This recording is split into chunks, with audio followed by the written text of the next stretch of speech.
Hello, everyone. Good morning and welcome to Wow Wednesday. I am your host today, Nancy Matthews, here with my guest, Nellie Williams. And let me just ask you this. How would you like to audit proof yourself from the IRS coming in and scrutinizing and looking at everything? How would you like to feel confident, calm, and peaceful at tax time? Like, who gets to do that? People that listen to Nellie Williams. So I'm glad that you're here today. You're going to be glad too. So make sure that you get a pen and paper and start jotting down some notes so that you can protect yourself and audit proof yourself, as my friend Nellie likes to teach us how. So I'm delighted you're here with us today. We are in the fall season, autumn season. We're getting ready for all the holidays coming around. And families coming together. So I send you lots of love and blessings as we embark upon the holiday season. And it'll be great for you to head into that season knowing how to handle your expenses, your receipts, all the good stuff that we're going to be talking about today. So I'm so glad that you're here. And Nellie, I'm thrilled that you're here. So welcome, Nellie. Thank you, Nancy. It's great to be here. I wanted to let you know that the IRS is the only agency of the government that brings money in. All the other government agencies spend it, and they're really good at spending it. So, Wow. yes. Now, we are a country of protesters. We built our country on revolution. We revolted. It wasn't about paying tax. It was about paying tax without being represented. We did not want to be under British rule so far away without input. And right. In any event, that was all about the revolution of 1776. Now, I'm an enrolled agent. I don't always put the initials after my last name. What's an EA? Enrolled agent. For every 10 CPAs, there's one EA. We are recognized by the IRS as knowledgeable in tax and able to represent you at all levels of the IRS, anywhere in the world that they have an office. CPAs were formed 12 years after EAs because they wanted to have a certification that the CPAs, the accountants, were doing a good job. So there's a lot of rules about ethics and responsibility. And when I work with a client, it's totally confidential. You're telling me your personal business, which are secrets, and none of what you share with me gets shared with anyone else without your permission, except, of course, the IRS. Now, the IRS is a big machine. I had an old cartoon with a big smiley guy with a briefcase saying, "I'm from the government and I'm here to help." You know, really? No, that's not what we fear. We're like, oh! They're not here to help. But it was, people have been cutting corners, cheating ever since the beginning of time. That's just life in general. So after the Civil War, they signed something called the Horse Act, where there was a way for people to file a claim against the government to get back compensation for things that were taken over, confiscated by the armies. And there were lots of people filing false claims, fraudulent claims, and that was the origination of the enrolled agent. Wait. So, and was that also the origination of the audit and all of that? No, that could have been the origination of the audit because those claims had to be verified, but it was the origination of enforcing ethics and responsibility on those people who were representing Got it. the public. Yeah. So I want to backtrack. You've said a couple of things that I'd actually never thought about before, Yeah. is that the way our government brings in money is through IRS taxes.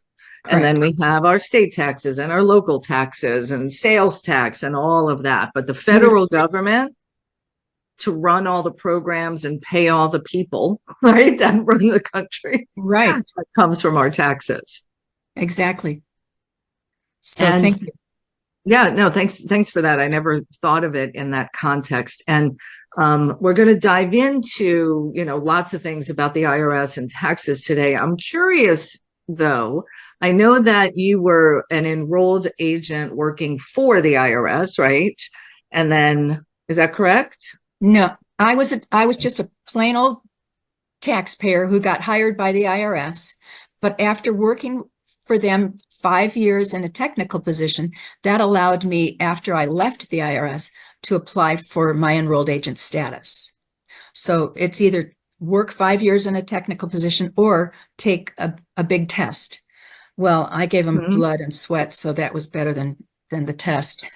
So So that's really good. yeah, and it And was a then great training for me to be establishing my own business of 40 For years. sure, for sure. Yeah. So then you left working for the IRS and opened your own practice as an certified public accountant and enrolled agent. Is that how Yeah. that works, or no?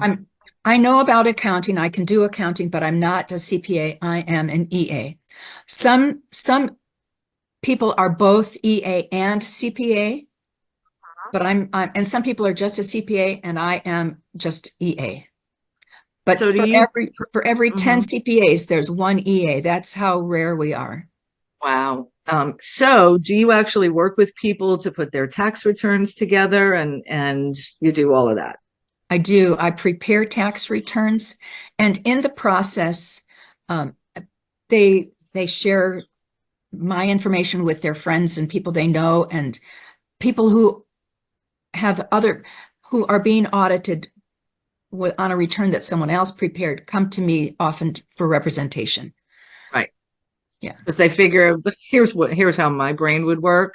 If I had you do my return and it caused me to get audited, why would I bring you in? Because it feels like, and let's look at this.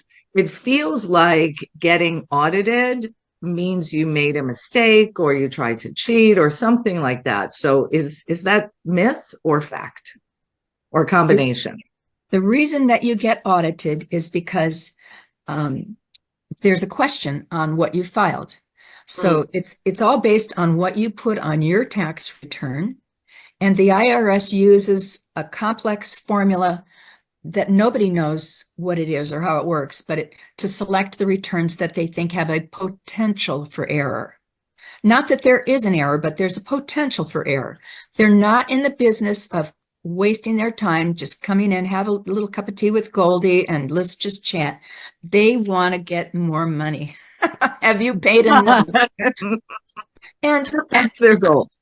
and when I'm preparing a return for a client and they say, "Oh, I don't want to pay that," I said, "Look, just pretend, imagine where you want your money to go. Pretend your money is going for that purpose." Because I like to think of it as these are the dues of our society. Have a nice way to understand what we have to do.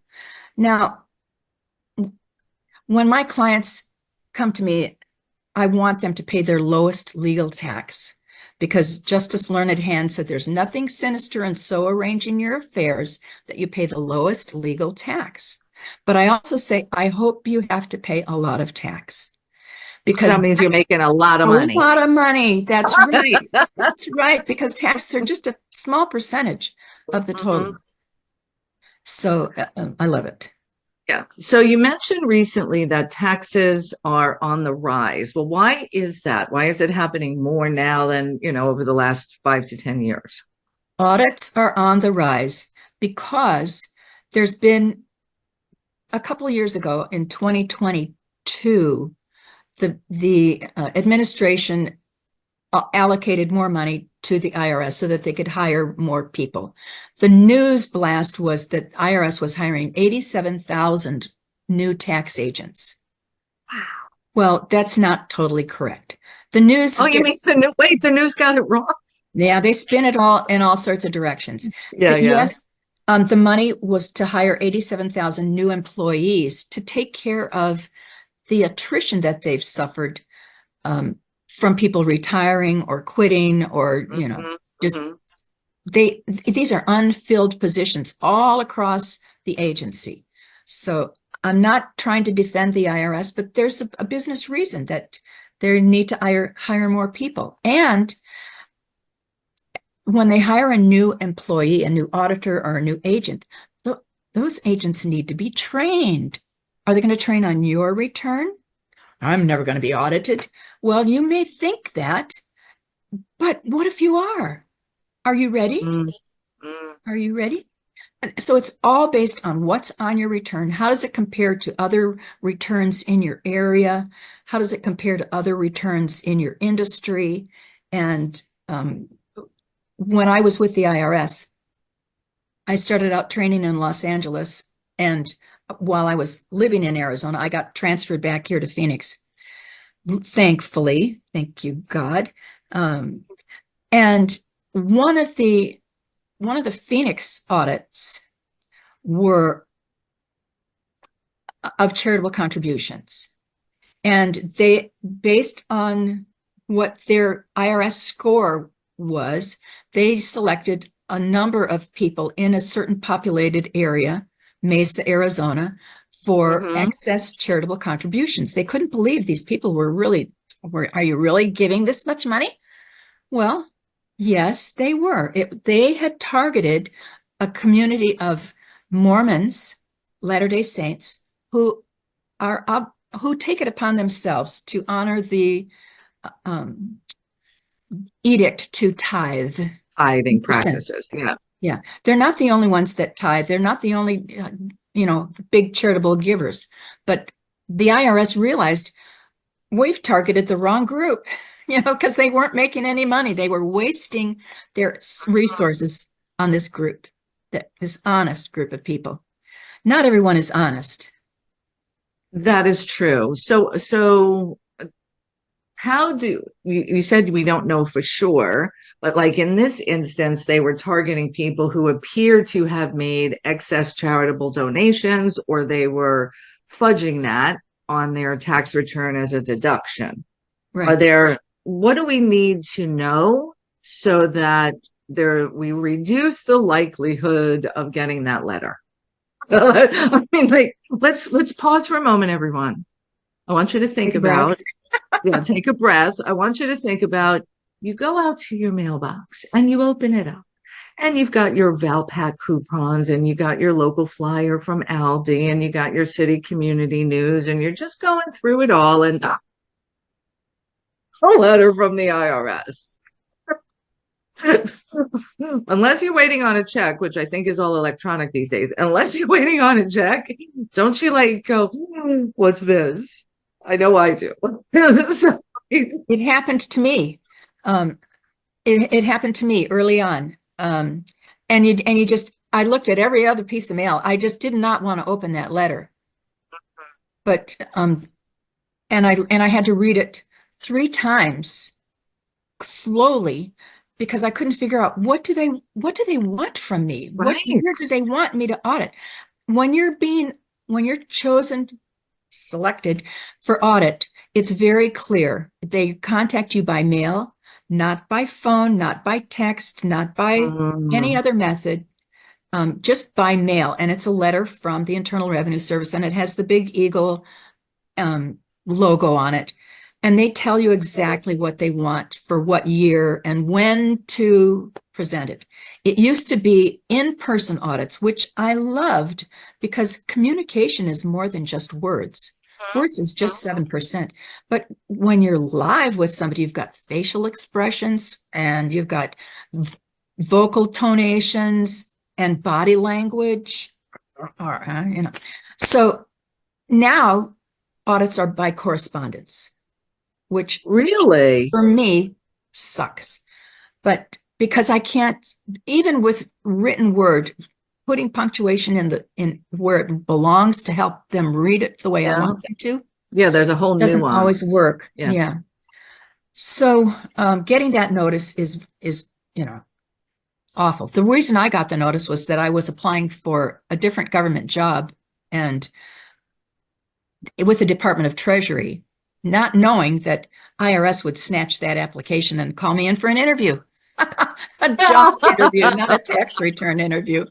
So, but in that process, I was audited for 4 years because they wanted to make sure my returns were honest, were, Right, crystal clear. Yeah. Yeah. Okay, so we don't want to get that letter. What No. can we do to reduce our chances of that happening? And the first thing I've heard over the years is if you have a Schedule C filed on your 1040 tax return, it makes you more likely. So explain what that is for those who may not know, and then tell me, is that true or not? The Schedule C is for small business owners who are not have not chosen another entity like corporation or partnership or small corporation. So you're considered a disregarded entity because you didn't choose a different entity. And it's a schedule on your return that reports your income and your expenses. Is it more commonly audited than other returns? Are you more likely to be targeted? Not really. The reason that they're more scrutinized is that you want to make sure you're reporting all of your income. Everything is taxable, every penny, except what is specifically excludable by law. And there's a list of different kinds of income that could be excluded, like gifts or some inheritance. Not every inheritance is tax-free, but you have to make sure you're reporting all of your income and that you're looking at your deductions and claiming only what's deductible. Let me go back to income for 1 second. Okay. So as a small business owner, whether you have a corporation entity or you don't, you do for all instances, all income needs to be included in your total income on your tax return because it's the right thing. And because the people who paid you that money tell the IRS they paid you, so that's a deduction for them. Right. Right. So the IRS is going to match it. Right. Whether it's a 1099 payment, a W-2 payment, or I think those are the two things. Yes. That get filed with because I've been an employer and an employee and contractor, all of those things. But the IRS gets sent all of the money. They get a report of all the money that people have paid you, so that those people can write it off. Yes, that's exactly right. Now, as an individual, and Nancy, you are very gifted in the knowledge that you've accumulated to know in the tax business. You need to keep your return because there's a statute of limitation on examination and assessment of tax. You need to keep those records for at least 4 years from the time you incurred them. Audit was 7. Well, that you want to keep them for 7, but you must keep them for 4 because the IRS can look at you for 3 years after you file. Well, here we are at the end of 2024. We're going to be filing those returns in 2025. So it'll be 3 years from the due date or the date filed, whichever is later. So if I'm filing by April 15th, it'll be 3 years from April 15th of 25 that they'll look at the 2024 records. If I file an extension, then I'll have until I file my return. Maybe I just file late. Maybe I'm just lazy or something got in the way of my life and I'm filing late. Well, then they have 3 years from that date. So and what kind of memory do you have for what happened in 24 when it's 2026? Right. So that's the magic of records. And you can keep them electronically. I like paper. because while paper takes up space, the only thing that damages paper is fire or flood. And in my 40 years in taxes, there's been a lot of technological changes. Software is not the same.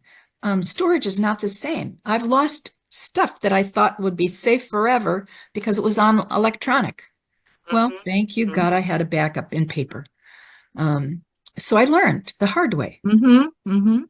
Yeah. So you want to make sure that you've got yourself covered. And the IRS can look at you for 7 years if they suspect that you've omitted 25% or more of your income. And interesting. Okay, so that's their guideline. If they're suspicious, they're gonna, or there could be something that makes them want to look back further, right, on today's return. So let's look at that, benchmark they have. So let's say you decide, oh, I'm not going to report that income. I'm not going to report that income. But the person who paid you sent their form into the IRS. So now the IRS knows, and now there's a discrepancy between the two. And you're putting yourself at risk. Yes. For what gain? Especially in that it's the risk reward ratio is not there. No, it isn't. Yeah. Now, if you know somebody that's flagrant, a big tax cheat, they don't file their return, they don't pay their taxes, they don't care. The IRS has forever to look at that person's tax return because it's not been filed, and they're being fraudulent. So now, if you've omitted this income that should have been reported and the IRS knows about it because somebody else paid it and deducted it, they will send you a correction notice. You're going to owe this tax because you didn't report this income. Was there a reason? So you get a chance to fix it without being audited, hopefully. Yes. Yes. Now, let's talk a little bit about deductions. I know as a business owner, there's lots of questions I've had over the years on what's allowable, what's not allowable. Many people work from home these days. How do you properly get a deduction for your office space, your car expenses, your phone, everything's so interwoven these days. Like when I had my title company, my rent at my title company, my phone says, that was all very clear. Yes. On what was my business expense compared to my home expense. Are there special guidelines that we could look at for that? If you are a sole proprietor working from home, I want you to be able to take that office in the home deduction, but you need to understand that it's not, oh, I have a 4-room house. I use 1 bedroom. Sometimes I'll take 25% of my home. No, it doesn't work that way. You need to use a space solely and exclusively for business, even if it's just a small amount of square feet. It's not the dining room table on Saturday mornings, no. It's not, there are rules that you have to follow to protect yourself and to protect your deduction. But there is a simplified method for claiming that office in the home deduction. So you don't have to make as complicated as I do for me, because I have a home-based office, 3 rooms plus bathroom. So, it's just like having an outside rent. Yeah. So let me mention to everyone that, as you can imagine, there are lots and lots of different complexities when it comes to the IRS and taxes and how to protect yourself, as well as, I love how you said, pay the least legal tax possible. Yes. And Nellie is your go-to person. I just came up with this earlier today. Aunt Nellie protects you from Uncle Sam. Did anybody ever say that before? Is it a new one? It's a new one. Aunt Nellie used to be a brand of pickled beets when I was growing up. Aunt Nellie's pickled beets. Aunt Nellie. Well, this Aunt Nellie is going to protect you from Uncle Sam. So yes. She has put together 10 tax tips to help us, and I'll put the link in the chat in a moment. Let me get a pen if you're not able to grab the link. You're going to go to bit.ly bit.ly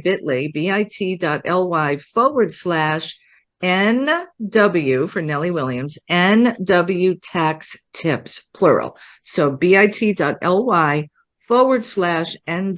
tax tips. And just, you'll fill out a very simple Google form so that she can go ahead and email you those tax tips. Yes, thank you. Awesome, awesome. Now, your calendar, your business is filled. Like, you have a lot of clients. Like, I know when it's tax time, to get you on the phone or get you to a training. So we had to schedule this. So you'll know, I've known Nellie for a couple of years now. We had to schedule this when she was done with tax season. So, you have so much wisdom, knowledge, and expertise around this. I would imagine all the people who really would love to have you represent them and be their, tax preparer, you don't have time for all of that. So how else do you share your knowledge with people? I have a course that people can enroll in that will allow them to fill their cup with all the knowledge that I can share with them on how to protect themselves. And it's 6 modules full of different pieces of information about audits in the government and your business and what you need to do and how you need to keep your records and protect yourself. So is that coming out soon? Do you do it with me? Is it recorded? It's like, how do I get it? How do you get it? Yes, it's a group call that will be recorded, and we won't share anything confidential that other people can get without your permission. You don't have to volunteer, but you can ask questions and I will answer them at the end of the training. And that will be offered in December and in January with a break for the holidays. Yeah, to prepare us for tax time. Like, wouldn't it be great to have all of this knowledge before you prepare to get your taxes done so that you can, set up the best likelihood of being audit proof? That's what she's all about, showing you how to do that. Exactly. Thank you. Yeah. Thank you for taking all that wisdom and sharing it with others so that, Aunt Nellie can protect us from Uncle Sam. So I wanted to share with you that I get something almost every day from a group that tells me about people who have been indicted or sentenced for tax crimes. And it's amazing to me, the different personalities, celebrities, influential people, even in government, that don't play by the rules. And one of the most recognized for me was Willie Nelson, because he trusted his business manager. Willie was out playing his guitar, singing his country songs, and trusting his business manager to do the correct thing. Well, no, the business manager didn't do that. The business manager took his money and didn't pay the tax, and Willie got socked with millions of dollars of back taxes. Yeah. And that brings up a really good question for me. So let's say I've had, a tax preparer or accountant that I've been using for years and years and years, haven't had any issues to date, but I'm kind of curious, from your viewpoint as an enrolled agent and all this experience, could you review one of my returns from last year and say, this looks good, this is a little bit, do you do that for people? Just review their past returns? I could do that, and I call that the audit autopsy. Oh, I'm looking at your return and seeing, is there something that stands out that might be a trigger for an audit? Now, because of the personnel the ranks of the IRS are diminished, but they're doing training. Are you likely to be caught in that net? Maybe yes, maybe no. But you don't want to be worried about, where could it go wrong? Where could I be at risk? Because the average audit costs an individual $8,000. If you're in business, it could cost an average of $16,000. Plus interest and penalties, plus the cost of the representation, plus the cost of making copies and the cost of postage. So you're looking at more money than you want to look at. And you've already given them a bunch of money, so you probably don't want to give them more. Yeah. Not enough according to them. Yes. Yeah. So. Yeah. All right. Well, let's go ahead. Nellie, thank you so much for sharing with us today. We're going to open up for some questions. So this is your opportunity to ask the expert, Aunt Nellie. I don't know if she likes it or not. We'll find out later. I am an Aunt Nellie. By Uncle Sam. Yep, there you go. So go ahead. If you're with us on Zoom, you can raise your hand, or if you're on the phone, you can simply unmute yourself and we'll bring your questions in. If you are with us on Facebook, put your question in the comments there, and let's bring, your questions to the table, and don't worry about, don't share confidential information. This is a public forum. But if you have a general question, this is a great place to do so. So we'll take your questions in a moment. Let me remind you, go ahead and get the tax tips from Nellie to support you as you file your returns this year. So you want to go to bit.ly/NW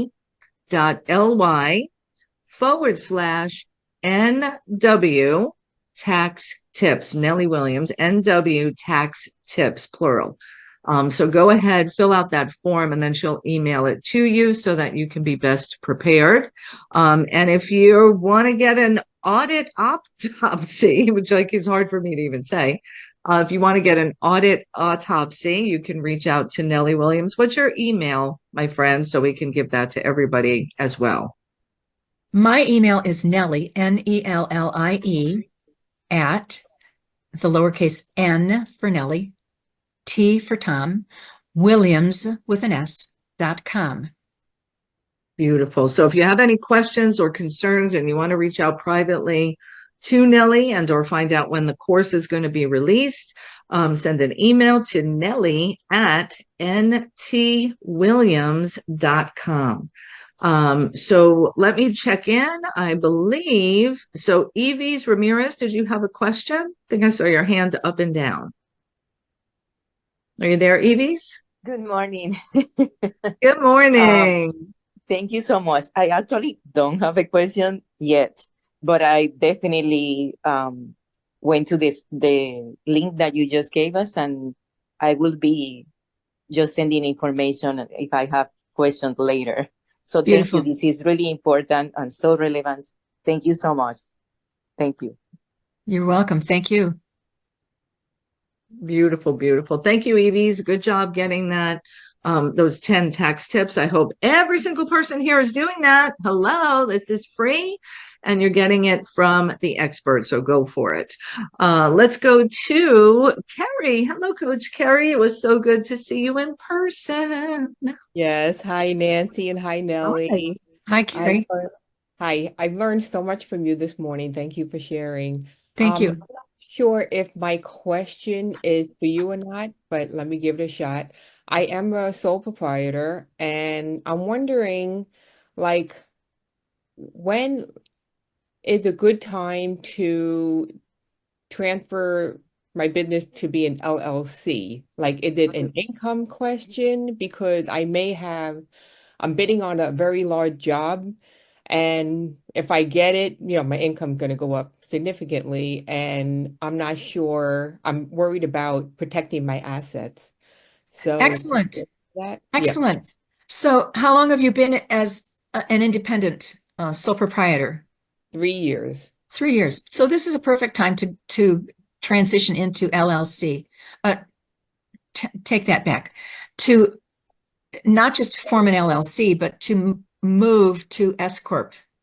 S corporation, now that would require another tax return. You've got you as an individual, and now you have your business return.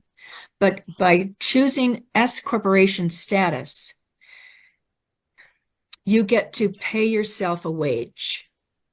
Okay. And that when you pay yourself a wage, you still have the employee's half of Social Security and the employer's half of Social Security combined. That matches the self-employment tax, which is both halves of the Social Security. Mm-hmm. However, when you're filing a Schedule C, all of your profit is subject to self-employment tax, everything after expenses.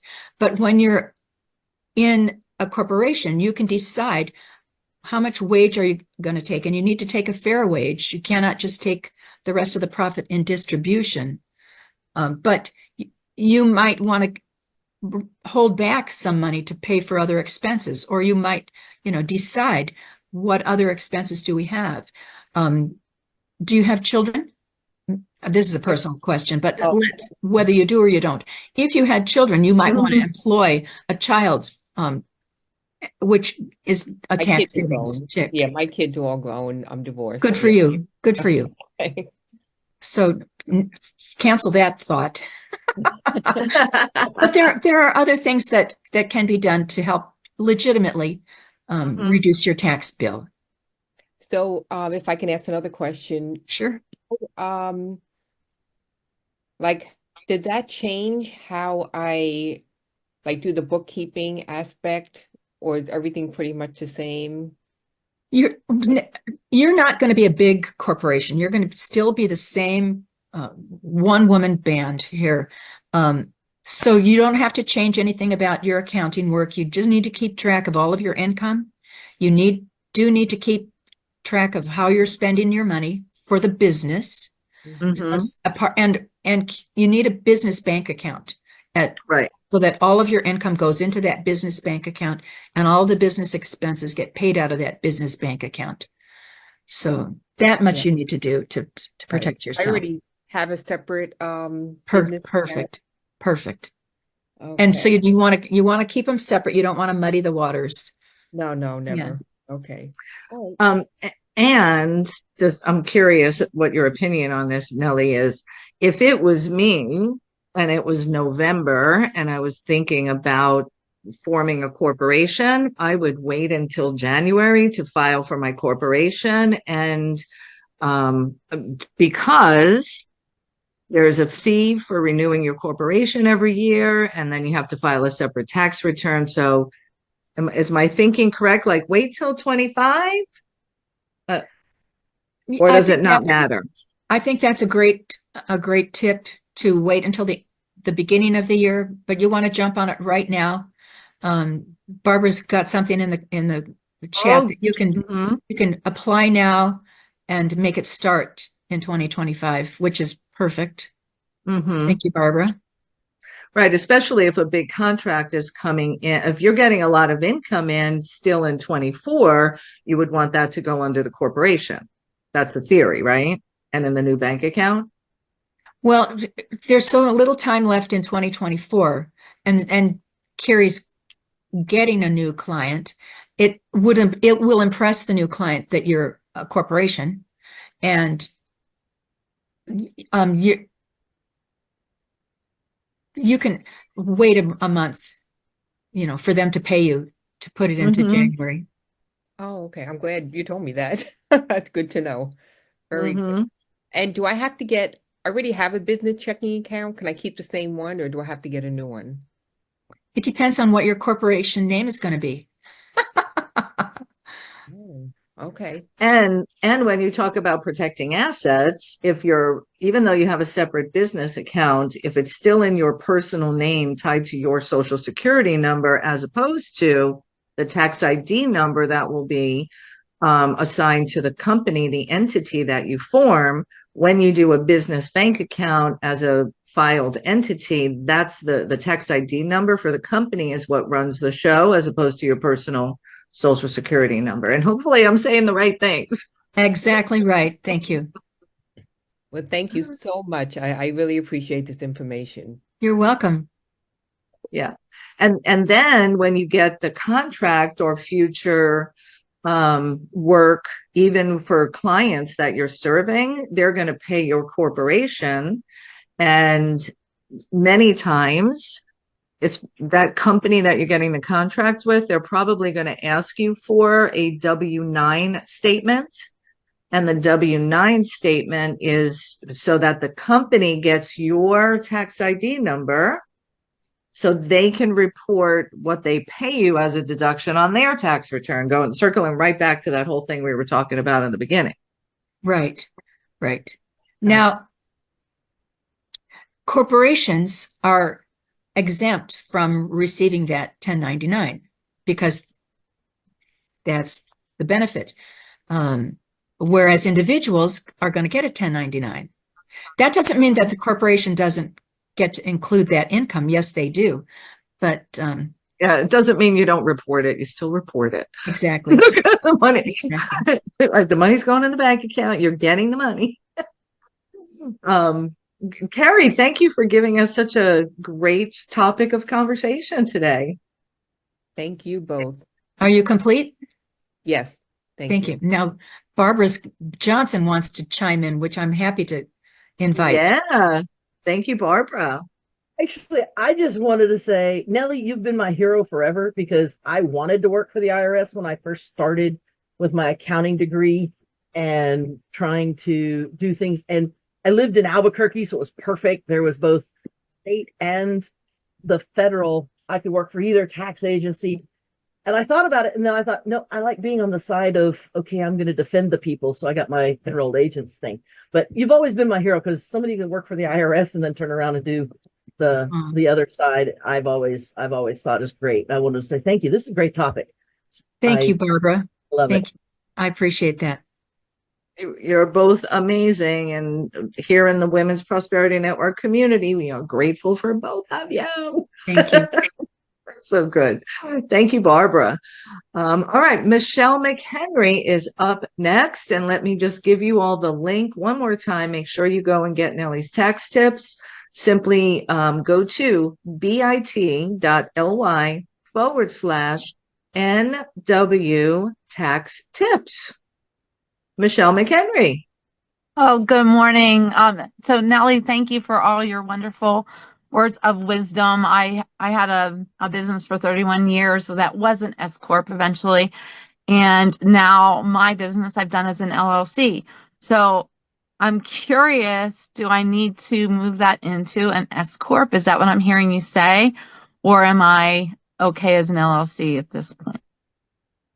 Well, it's totally up to you, Michelle, what you want to do or why it could benefit you to be an S Corp.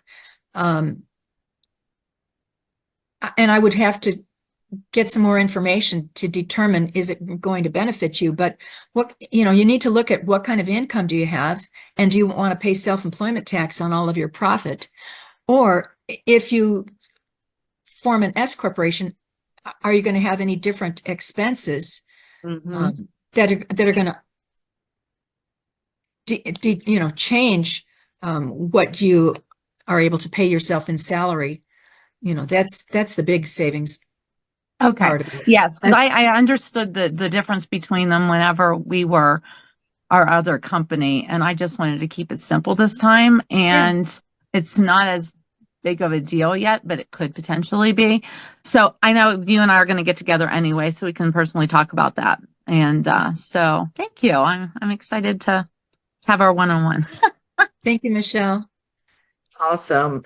Thank you, Michelle. And, she brings up a good topic for us to touch upon. Many business owners, service people. So I'm a coach, I'm a speaker, I maybe have a network marketing business. I do, and I'm just getting going and ramping up, right? So I know that there's something about the IRS deeming a business a hobby business, but I don't really understand what causes that to happen versus, you know what, I've been doing this business, I've been building it for 3, maybe even 4 years, and I haven't taken a profit because I'm growing the business. Many businesses don't take profits in the beginning years, right? Can you give us a little more on that? Because I think they get in trouble if it's a hobby business or a cottage business. Is that what there's like all this silly terminology. Can you give some light to this? Yes, you want to make a decision. Are you in business, or is this just something that you're playing at? Most of the time, a hobby is going to be something that is more pleasurable than work, like arts and crafts, recipes, cooking, something there that has an element of fun. That doesn't mean that we don't get to enjoy what we do. I think it's I was going to say, important that we but I have fun. Yeah, I love what I do. And it pays for lots of, I take business trips. They're legitimate business trips because they're just work. But there's in any week, you've got a weekend. Even when you're at home, you don't have to work on the weekend. If you're on a business trip, you can, have some playtime legitimately, as long as the amount of time. So you're going to look at what is the amount of time, what is the amount of effort, what are the expenses you're trying to deduct, and are you really going after it in a way to feed your family? That's business. Right. Or are you just playing at it because you need a deduction on your tax return? Because your spouse makes too much money, he needs you to have a write-off. That has happened, and no, it doesn't work. Don't do it like that. No. So I like to think of the IRS as like the local police. They're enforcing the laws of the community. The IRS is enforcing the laws of the tax handed down by Congress. So, yeah. All right. Very good. We are filled up today with wisdom, knowledge, and ways to protect ourselves, so that, let's remember what Nellie started out telling us. The government that provides many, many services to all of us gets its money from taxpayers, right? So we want to pay in so we can get. I love that perspective. Yes. So remember to get her tax tips. Go to bit.ly/NW tax tips, and you'll get those. We have two more questions. Let's go to Keisha in the chat. Asked, what if someone wants to apply for IRS jobs you mentioned? Well, then you would look in your local community or the nearest big city. I would say Google IRS jobs, in whatever state you're in, because I'm no longer connected with them that way. But it was back in the days when I wanted to work for the government. There was a big examination that you had to take, so I applied for this test. It was so long ago. It's over 45 years ago. I don't honestly remember, and things change. That's life. So I would say, go to our friend Google. Our friend Google. All right. Very good. Let's go to Stacy Clark. Good morning. Good morning. Good morning, my friend. And you look fabulous, Nellie. Just want to let you know. Thank you, Stacy. Love your smile. Thank you. So I actually have two questions. If you don't have time for both, that's fine, but I'm going to throw them both out there and see where you want to go. One has to do with the recent election, and because you were talking about what the point of taxes are for, how they are used to run our country. We know that there are many different things, and we don't know yet what's going to happen, but things that are being said about wanting to lower taxes and, all kinds of things. So I'd love to hear any thoughts you have if you're versed in what is being said or thought to believe is going to happen and how that's going to affect us. Even everything from just this idea of tariffs and whether or not it's really going to actually affect cost of goods, or whole nother area is this. Many people you talked about, and this is where I really want an answer to, but I wanted to give you something to chew on if you needed it, is that many people are talking about, all these deductions that you can take. And you said this, you said you should take whatever is allowable by law. There's nothing indecent in following the law to the best of your advantage. Many people see it differently. They think that you're cheap if you are using the law to your advantage. I don't agree with that, and I know you don't either. So Yeah. I'd love for you to address that, but at the same time, there are many people out here sharing so much information that is inaccurate and not in alignment with what the law really states, and it's confusing, YouTube University. So can you just address all of that, if you will? Thank you. Or any of that. Sorry. Thank you. It's a big discussion. I think that's a whole nother show, and she's got something for you. It is a whole nother show. I was watching the election and I'm thinking, now elected President Trump, is going to be inaugurated in January, and he wants to make all these changes to the tax laws, eliminate tax on tips.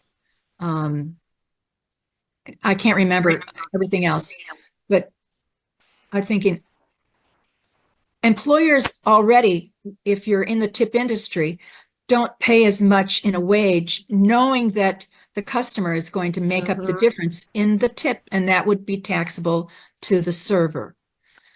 It's a nightmare for employment taxes, this no tax on tips issue. And does that mean that we all want to go work in the tip industry? No, I've been there. No, I did my time there. No. So there's so much up in the air about what's going to happen with the tax laws after the election. And Stacy, I'm sorry, but that just totally wiped out your other side. The other area was around really maximizing, and I'm the maximizer, so I always want that vantage point. Absolutely. To look at things. Absolutely. How do you maximize actually taking the deductions that you're allowed, and how do you sort through all of the information that's out here in terms of what you can and can't take? I know the answer to that one. You hire a professional who spends their time sifting through the tax laws, right? Yes, but Stacy was saying that even the people you think are professionals are pushing the envelope. When I was an auditor, that's true. There was a CPA that came in multiple times during 1 week, and I took him aside. I said, Art, I've seen you here a lot this week. Tell me what's going on. And he said, well, Nellie, if at least 10% of my clients aren't being audited, I feel I'm not being aggressive enough. And I'm thinking to myself quietly, I don't want to be your client. So how do you decide who's your good representative? Who's your good tax return preparer? Who's your good advisor? Because you're believing what they're telling you. You don't want to learn everything there is to learn about taxes, but that would be one way to double check, is this, really the right answer? Maybe get a second opinion. That's what I was thinking. Your audit autopsy is a good idea. I think that's great. Great food for thought, Stacy. I can always count on. I always appreciate the next perspectives that you bring in to maximize our conversations. Thank you. Absolutely. I love to do that. And thank you so much for what you bring to us in terms of information. I'm very grateful that I had the opportunity to listen today. Sometimes I have so many other things going on, and then sometimes you're just the right amount of distraction to feed my desires so that I can then get back to focus. So thank you. Beautiful. All right, good. Thank you, Stacy. I think we have one more question that we will have time for. Myrna, did you have a question? Maybe. I saw you unmuted yourself, so I didn't know if you had a question. Going once, going twice, and going back to Nellie. Thank you, Nellie. Thank you. Now, Carrie had asked a question in the chat about cruising, and is that deductible? Business trips, conferences, right? Yes, it all depends on how much time is being spent on the business. So it's absolutely yes.